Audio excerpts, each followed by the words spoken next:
Hello दोस्तों, welcome to ट्रांजेंट classes. तो friends, आशा રાખું છું તમે બધા મજામાં છો, મસ્ત છો। તો BHEL Bharat heavy electric limited ની અંદર હમણાં વેકેન્સીઝ બહાર પડેલી છે, બરાબર। એમાં ડિપ્લોમા ટ્રેનિંગ અને એન્જિનિયરિંગ ટ્રેનિંગ, મતલબ કે સુપરવાઇઝર ટ્રેનિંગ અને એન્જિનિયરિંગ ટ્રેનિંગ બે પોસ્ટ માટે, એટલે ડિપ્લોમા અને ડિગ્રીના વિદ્યાર્થી મિત્રો માટે બે પોસ્ટ માટે વેકેન્સીઝ બહાર પડેલી હતી, બરાબર। હવે અત્યારે આ વિડીયોની અંદર આપણે ચર્ચા કરશું સિલેબસ વિશે, પણ ડિપ્લોમાના વિદ્યાર્થી મિત્રો માટે, બરાબર। જે સુપરવાઇઝર ટ્રેનિંગ જે પોસ્ટ છે, તો કે જે ડિપ્લોમાના વિદ્યાર્થી મિત્રોનો સિલેબસ શું છે, એક્ઝામ પેટર્ન શું છે, કઈ રીતના પ્રિપેરેશન કરવી, એના વિશે આ વિડીયોની અંદર આપણે ચર્ચા કરતા જશું, બરાબર। નેક્સ્ટ વિડીયોની અંદર આપણે એન્જિનિયરિંગના વિદ્યાર્થી મિત્રોનો સિલેબસ શું છે એ આપણે ચર્ચા કરશું। સિલેબસ છે, એક્ઝામની પેટર્ન છે, એ બધી જ પીડીએફ છે એ આપણા WhatsApp ગ્રુપ, ટેલિગ્રામ ગ્રુપની અંદર મેં મોકલી દીધેલી છે, બરાબર। ન જોડાણા હોય તો ડિસ્ક્રિપ્શનમાં લિંક આપેલી છે, ત્યાંથી આપણા ટેલિગ્રામ ગ્રુપ અથવા WhatsApp ગ્રુપમાં તમે જોડાઈ શકો છો, ઓકે।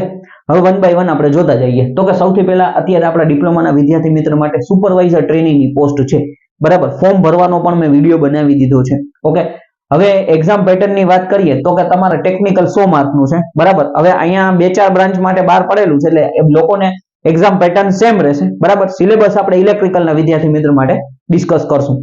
હવે ટેકનિકલ છે એ તમારે 100 માર્કનું રહેશે, 100 માર્કનું ટેકનિકલ રહેશે, એટલે કે ભાઈ ઇલેક્ટ્રિકલના વિદ્યાર્થી હોય તો ઇલેક્ટ્રિકલ, મિકેનિકલના વિદ્યાર્થી હોય તો મિકેનિકલ પૂછાશે, સિવિલના વિદ્યાર્થીઓ સિવિલના સબ્જેક્ટ પૂછાશે, રીઝનિંગ 20 માર્કનું પૂછાશે, જીકે છે એ 10 માર્કનું પૂછાશે, અને ત્યાર પછી ઇંગ્લિશ છે 20 માર્કનું, 20 ક્વેશ્ચન 20 માર્ક, એક ક્વેશ્ચનનો 1 માર્ક, ટોટલ તમારું 150 ક્વેશ્ચન 150 માર્કનું તમારું પેપર રહેશે, બરાબર। એટલે 150 માર્કનું તમારું પેપર રહેશે, CBT, બરાબર, કોમ્પ્યુટર બેઝડ ટેસ્ટ, આવી રીતના તમારે કોમ્પ્યુટરમાં ઓનલાઈન એક્ઝામ દેવાની થશે।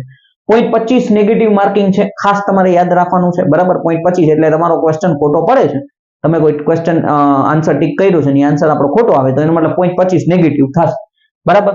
પેપર છે એ આપણું હિન્દી અને ઇંગ્લિશ બંને લેંગ્વેજની અંદર રહેશે, હિન્દી અને ઇંગ્લિશમાં રહેશે, બરાબર। કારણ કે ઓલ ઓવર ઇન્ડિયાની એક્ઝામ છે તો એટલે હિન્દી અને ઇંગ્લિશમાં આપણું પેપર રહેશે। ટાઈમ છે 120 મિનિટ, એટલે તમને 120 મિનિટનો સમય આપવામાં આવશે, 60 ને 120 એટલે 2 કલાકનો સમય આપવામાં આવશે, 150 ક્વેશ્ચન છે, બરાબર। 150 ક્વેશ્ચન 150 માર્કનું પેપર તમારું રહેશે, બરાબર। એટલે આ તમારી એક્ઝામ પેટર્ન થઈ। હવે આપણે ટેકનિકલના સિલેબસ વિશે આપણે ચર્ચા કરીએ તો કે ભાઈ ટેકનિકલનો સિલેબસ છે, જે સબ્જેક્ટના નામ પીડીએફમાં આપેલા છે એ જ મેં અહીંયા લખેલા છે, બરાબર। તો કે ટેકનિકલના સિલેબસની અંદર સૌથી પહેલા નંબરનો સબ્જેક્ટ છે આપણો બેઝિક ઇલેક્ટ્રિકલ। હવે સૌથી પહેલા નંબરનો આપણે જે મેઇન 4 વિષય છે electrical, basic electrical, machine, power system, measurement ને ડિજિટલ, બરાબર। તો હવે એની અંદર પહેલા જ નંબરનો સબ્જેક્ટ આપણો બેઝિક ઇલેક્ટ્રિકલ છે, તો અહીંયા આપણને ખબર છે ભાઈ કરંટથી શરૂઆત કરવાની છે, charge, current, voltage, power, KCL, KVL, ઓહમનો નિયમ, બરાબર। એસી સર્કિટ છે, બેઝિક આપણે જે ફેરાડેઝ લો છે, Fleming's right hand rule, left hand rule, three phase circuit છે, સિંગલ ફેઝ સર્કિટ છે, પાવર મેઝરમેન્ટ, એ બધું તમારે તૈયાર કરવાનું થશે, બરાબર। ત્યાર પછી બીજા નંબરનો સબ્જેક્ટ છે એન્જિનિયરિંગ મટીરિયલ્સ, બરાબર। તો કે ભાઈ એન્જિનિયરિંગ મટીરિયલ્સ ની અંદર તો કે અલગ અલગ પ્રકારના આપણી પાસે મટીરિયલ્સ આવે છે, ઇન્સ્યુલેટિંગ મટીરિયલ છે, સેમિકન્ડક્ટર મટીરિયલ છે, બરાબર, ફેરોમેગ્નેટિક છે, ડાયામેગ્નેટિક છે, પેરામેગ્નેટિક છે, તો આવા બધા મટીરિયલ્સ વિશે આપણે સ્ટડી કરેલું હોવું જોઈએ, બરાબર। ડિટેલ્સમાં સિલેબસ મતલબ બે રીતે આપેલી છે, તો એ આપણા પીડીએફ ની અંદર છે, અહીંયા બેઝિક મેં તમને સબ્જેક્ટના નામ તમને લખાવેલા છે, બરાબર। એટલે એન્જિનિયરિંગ મટીરિયલ બીજા નંબરનો સબ્જેક્ટ આપેલો છે। ત્યાર પછી ત્રીજા નંબરનો છે ઇલેક્ટ્રિકલ ઇન્સ્ટ્રુમેન્ટેશન અને મેઝરમેન્ટ, બરાબર। તો કે જેને આપણે મેઝરમેન્ટ આપણે ઓળખીએ છીએ, ઇલેક્ટ્રિકલ ઇન્સ્ટ્રુમેન્ટેશન ખાલી ઇન્સ્ટ્રુમેન્ટથી આપણે ઘણી વખત ઓળખતા હોય છે, આયન કેટલાયને આવતો હોય છે, એવી રીતના સબ્જેક્ટનું નામ હોય છે। તો ઇલેક્ટ્રિકલ ઇન્સ્ટ્રુમેન્ટેશન અને મેઝરમેન્ટ, તો આપણને ખબર છે કે તો ભાઈ 3 પ્રકારના ટોર્ક છે, જનરલ કન્સ્ટ્રક્શન ઓફ ફીચર્સ, બરાબર, damping torque, deflecting torque, controlling torque, આ 3 પ્રકારના ટોર્ક વિશે સ્ટડી કરવાની છે। અલગ અલગ પ્રકારના meter, PMMC meter, MI moving iron પ્રકાર, મૂવિંગ કોઇલ પ્રકારનું, બરાબર। ત્યાર પછી ઇન્ડક્શન પ્રકારનું, આ બધા મીટર્સ છે, પાવર મેઝરમેન્ટ છે, એના બધા અંદરના કન્સ્ટ્રક્શન ને એ બધું આપણે તૈયાર કરવાનું થશે આની અંદર, બરાબર। ત્યાર પછી તમને આપ્યું છે ઇલેક્ટ્રોનિક્સ, બેઝિક ઇલેક્ટ્રોનિક્સ ની વાત કરી છે, તો બેઝિક ઇલેક્ટ્રોનિક્સમાં તમારે બેઝિક ઇલેક્ટ્રોનિક્સ નું કન્સ્ટ્રક્શન, ત્યાર પછી ડાયોડ છે, BJT છે એટલે બાયજંક્શન ટ્રાન્ઝિસ્ટર, ખાલી ટ્રાન્ઝિસ્ટર, FET છે, MOSFET છે, CMOS, NMOS, બધું એની અંદર તમને લખેલું છે, બરાબર। તો એ બધું બેઝિક તૈયાર કરવાનું છે, રેક્ટિફાયર છે, એમ્પ્લીફાયર છે, ઓસિલેટર્સ છે, બધું ડિટેલ્સમાં આપેલું છે। તો બેઝિક ઇલેક્ટ્રોનિક્સ કયો કે ખાલી ઇલેક્ટ્રોનિક્સ કયો, એ આપણે તૈયાર કરવાનું થશે। ત્યાર પછી તો કે ભાઈ આપણો બીજા નંબરનો મોસ્ટ આઈએમપી સબ્જેક્ટ તો કે ઇલેક્ટ્રિકલ મશીન। ઇલેક્ટ્રિકલ મશીન ની અંદર આપણને ખબર છે DC generator, DC motor, transformer, single phase, three phase, induction motor, single phase, three phase, પછી અલ્ટરનેટર, સિંક્રોનસ મોટર અને સ્પેશિયલ મશીન, બરાબર। તો આટલું તમારે ઇલેક્ટ્રિકલ મશીન ની અંદર તૈયાર કરવાનું થશે। એટલે આપણે જે ડિપ્લોમાની અંદર જે મશીન ભણ્યા હોય બધું આખું તૈયાર કરવાનું થશે. ત્યાર પછી ઇલેક્ટ્રિકલ ડિઝાઇન. હવે અહીંયા ખાસ ધ્યાન રાખજો, ડિઝાઇન ની અંદર તમને કીધેલું છે તો કે આપણે જે વાયરિંગ આવે છે ને, તો વાયરિંગના ડાયાગ્રામ છે, જેમ કે આપણે દાદરનું વાયરિંગ હોય છે, સ્ટેરકેસ વાયરિંગ હોય છે, બરાબર, ગોડાઉન વાયરિંગ હોય છે, એ વાયરિંગ ડાયાગ્રામ, એ ઉપરાંત એના જે સિમ્બોલ્સ છે, બરાબર, જે વાયરિંગ ની અંદર આપણે જે સિમ્બોલ્સ નો ઉપયોગ કરીએ છીએ એ સિમ્બોલ્સ છે, કોસ્ટિંગ ને થોડુંક એ બધું આની અંદર ડિઝાઇન ની અંદર કવર થઈ જાય છે, બરાબર. ત્યાર પછી આપણે પાવર પ્લાન્ટ એન્જિનિયરિંગ, તો કે જે આપણો ત્રીજા નંબરનો મોસ્ટ આઈએમપી સબ્જેક્ટ કહી શકાય. પાવર પ્લાન્ટ એન્જિનિયરિંગ એટલે આની અંદર તમારે thermal power station, nuclear power station, hydro power station, tidal power station, ત્યાર પછી નોન કન્વેન્શનલ એનર્જી સોર્સ કીધેલો છે એટલે સોલાર અને વિન્ડ પાવર સ્ટેશન. આ 5 કે 6 પાવર સ્ટેશન જે આવે છે, બરાબર, એ બધાય તમારે પાવર પ્લાન્ટ એન્જિનિયરિંગ ની અંદર તૈયાર કરવાના થશે. એ ઉપરાંત ઇકોનોમિક ઓફ પાવર જનરેશન એ આની અંદર જ આવી જશે. Load factor, demand factor, diversity factor, load કરવાનું, એ બધુંય તમારે આની અંદર તૈયાર કરવાનું થશે, બરાબર.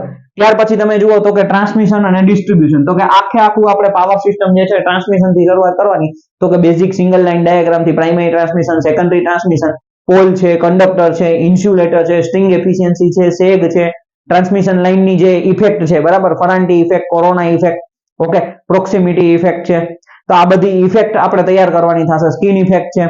ત્યાર પછી આરએલસી, રેઝિસ્ટન્સ, ઇન્ડક્ટર્સ, કેપેસિટરની અસરો છે, પછી એની ટ્રાન્સમિશન લાઇનનું વોલ્ટેજ રેગ્યુલેશન, ટ્રાન્સમિશન લાઇનની એફિશિયન્સી, ટ્રાન્સમિશન લાઇનની આપણે ક્લાસિફિકેશન, તો કે શોર્ટ, મીડિયમ અને લોંગ ટ્રાન્સમિશન લાઇન, એ બધું તમારે તૈયાર કરવાનું થશે. એ ઉપરાંત સિલેબસની અંદર લખેલું છે સ્વિચ ગેર પ્રોટેક્શન, એની અંદર જ આવી જાય છે, બરાબર, એટલે એ પણ તમારે એની આરે ઇન્ક્લુડ કરી લેવાનું છે. આમાં ભલે ટ્રાન્સમિશન ડિસ્ટ્રીબ્યુશન, પણ જે સિલેબસ ડિટેલ આપેલો છે એની અંદર બધું કવર કરેલું છે, લખેલું છે, એટલે સ્વિચ ગેર પ્રોટેક્શન ને બધું આની અંદર જ થઈ જશે. તો ટાઇપ્સ ઓફ રિલે આવી જાય, કયા કયા પ્રકારનું પ્રોટેક્શન આપણે ઉપયોગ કરીએ છીએ, એ બધું આની અંદર કવર થઈ જાય. ત્યાર પછી પાવર ઇલેક્ટ્રોનિક્સ, બરાબર, તો પાવર ઇલેક્ટ્રોનિક્સ ની અંદર પાવર ઇલેક્ટ્રોનિક ડિવાઇસ, તો એસસીઆર થી શરૂઆત કરવાની હોય છે. એસસીઆર, ત્યાર પછી 3 ફેઝ રેક્ટિફાયર, પછી અલગ અલગ ટ્રાયક શું છે, ડાયક શું છે, અલગ અલગ જે પાવર ઇલેક્ટ્રોનિક ડિવાઇસ છે એ, ઇન્વર્ટર, ચોપર, રેક્ટિફાયર, બરાબર, 3 ફેઝ રેક્ટિફાયર, ત્યાર પછી ઇન્વર્ટર, ચોપર થઈ ગયું, બરાબર, પછી સાયક્લો કન્વર્ટર, આ બધું બેઝિક આપણે તૈયાર કરવાનું થશે. પછી આપણે કેવી રીતના પાવર ઇલેક્ટ્રોનિક્સ ની મદદથી સ્પીડ કંટ્રોલ, મોટરનો સ્પીડ કંટ્રોલ ને એ બધું, પીડબ્લ્યુએમ, પલ્સ વિથ મોડ્યુલેશન ને એ બધું તમારે આની અંદર તૈયાર કરવાનું થશે. પછી ઇલેક્ટ્રિકલ ટ્રેક્શન, બરાબર, તો કે ઇલેક્ટ્રિકલ ટ્રેક્શન ની અંદર તો કે ભાઈ આપણે ભારતમાં કયા કયા પ્રકારની ટ્રેક્શન સિસ્ટમ છે, કેટલા પ્રકારની ટ્રેક્શન સિસ્ટમ આવે છે, આપણે કઈ ઉપયોગ કરીએ છીએ, એની અંદરનું ડિટેલ્સ, કન્સ્ટ્રક્શન, એની અંદર એ ટ્રાન્સમિશન લાઇન નહીં આવે, એનાય સબસ્ટેશન આવે, બધું આપણે કવર કરવાનું થશે ઇલેક્ટ્રિકલ ટ્રેક્શન ની અંદર, બરાબર. એમાં કયા કયા પ્રકારની મોટર આપણે ઉપયોગ કરીએ છીએ એ, અને છેલ્લો સબ્જેક્ટ તમને આપેલો છે માઇક્રો પ્રોસેસર. માઇક્રો પ્રોસેસર તો કે 8085, બરાબર, માઇક્રો પ્રોસેસર અને માઇક્રો કંટ્રોલર આપણે તૈયાર કરવાનું થશે. ક્લિયર?